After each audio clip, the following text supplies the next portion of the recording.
Good morning, good afternoon, and good evening to you, depending on where you are watching us from. I'm Azoka OJ, and please subscribe to our YouTube channel. Follow us on Facebook, Twitter, and Instagram for more updates. More loss for Andioba as appeal court declares Soludo candidate of APC for Anambra polls. While same court dismissed Andioba's candidacy in the last election, it upholds that of Soludo. Can't Andioba yet see the handwriting on the wall? Well, Supreme Court misdeed in Imo State has emboldened him that anything can happen. So he has not lost hope. So the appeal court sitting in Abuja has ordered INEC to recognize Professor Charles Soludo as the candidate of the All Progressive Grand Alliance APC in the November 6 Anambra governorship polls. And the three-member justices panel, headed by the president of the appeal court, Monica Dongban Mensen, also declared Victor Oye, national chairman of APC.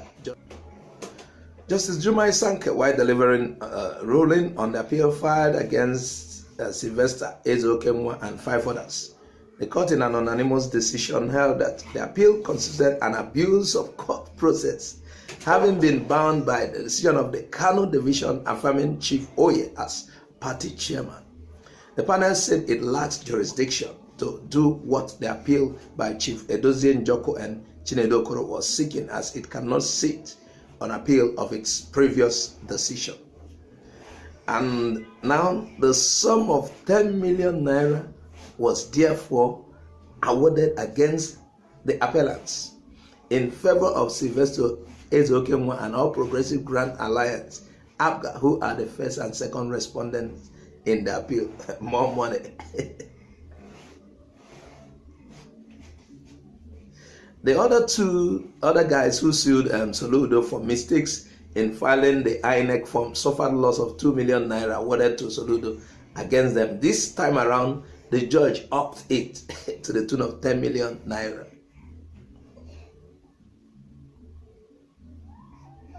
I heard there was no such primaries that brought about Opa's victory as APC flag bearer in Anambra State gubernatorial election. So, no wonder you see such bogus figure presented as a result in primaries.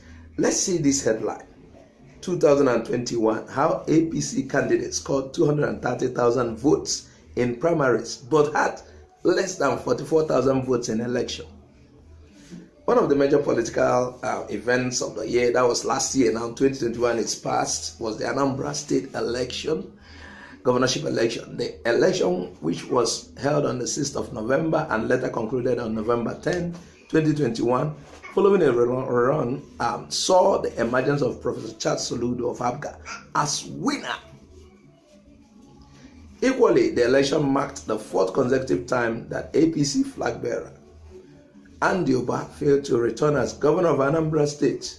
Oba has failed class 3 times, and now on the 4th one, he wants to get elevated by force. Here is the highlight of the emergence as the APC gubernatorial candidate and how he came a distant third in the governorship election after he reportedly clinched the APC governorship ticket with over 230,000 votes. Can you imagine? How he declared winner of the APC governorship primaries with over 230,201 votes. In the early hours of Sunday, 27th of June, 2021, the chairman of the APC primary election panel and the governor of Ogun State, Prince Dapo Abiodun, who announced the primary election results, a governor announced it, stated that Senator Andioba polled 230 votes, 230,000 votes, 201, where out of 348,490 votes. Is it presidency? They said he defeated 13 other aspirants and emerged as the party's candidate for the November 6th governorship election in Anambra State. How he emerged a distant third in the governorship poll. On the 11th of November 2021, The Independent National Electoral Commission, INEC, declared Professor Charles Soludo of APCA as the winner of the election. Soludo scored 112,000, can you imagine, 229 as compared to what just APC got in their primaries. While Oba came third with 43,285 votes.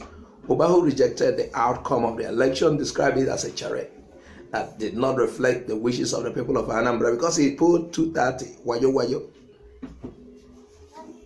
The nullification of his candidature on 21st of December 2021, the Federal High Court declared that Oba should stop parading himself as the APC candidate because he emerged from an illegally conducted primaries, and further ordered INEC to delist his name from the list of candidates who participated in the election. And the court also awarded a sum of 22.5 million to plaintiff and the real person who's supposed to be APC flag bearer, Dr. George Moghalu, who actually was heading as if to win. Now that gets to the next story. I laughed when I saw this headline. I'm aware Onitsha Bridge is horrible due to the volume of incoming vehicles from the south, and being that it is a major link between other parts of the country and southeast. In this divide and rule map, southeast is supposed to get into Asaba. So I almost laughed seeing this headline: "Sit at home is the cause of heavy gridlock on Onitsha Bridge." This is according to DESMA. The Delta State Traffic Management Authority, DESMA, has said that the recent heavy gridlock on the Onitsha Bridge resulted from sit at home in Anambra State. The Director of Operations in DESMA, Mr. Francis Edema, explained the development during his recent interview on TVC News. You may recall that heavy gridlock was reported recently on the Asaba-Onitsha Expressway during the Yuletide season, although it also happens not just the Yuletide season.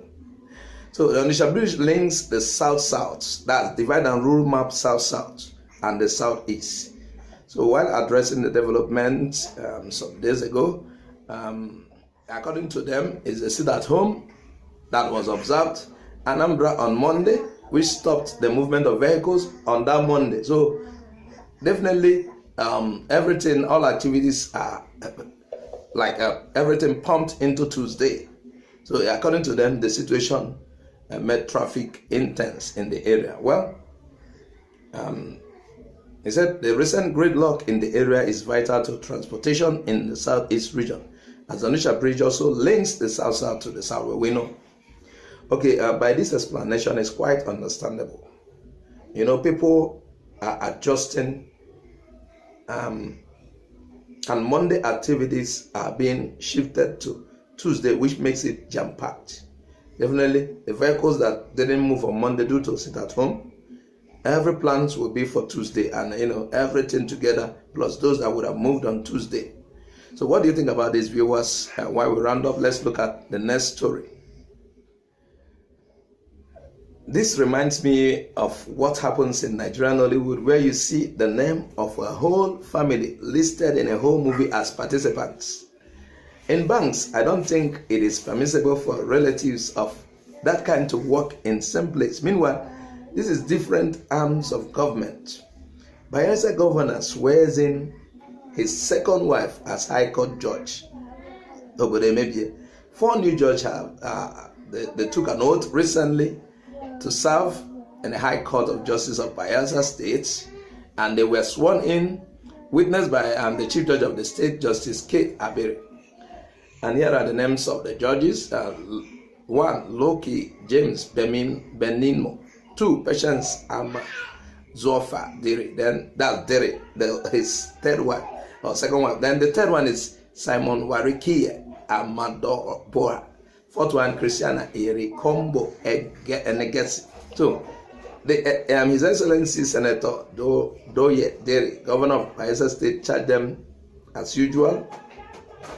It's amazing that he's swearing in a second wife as a chief judge in the state. Is that really permissible?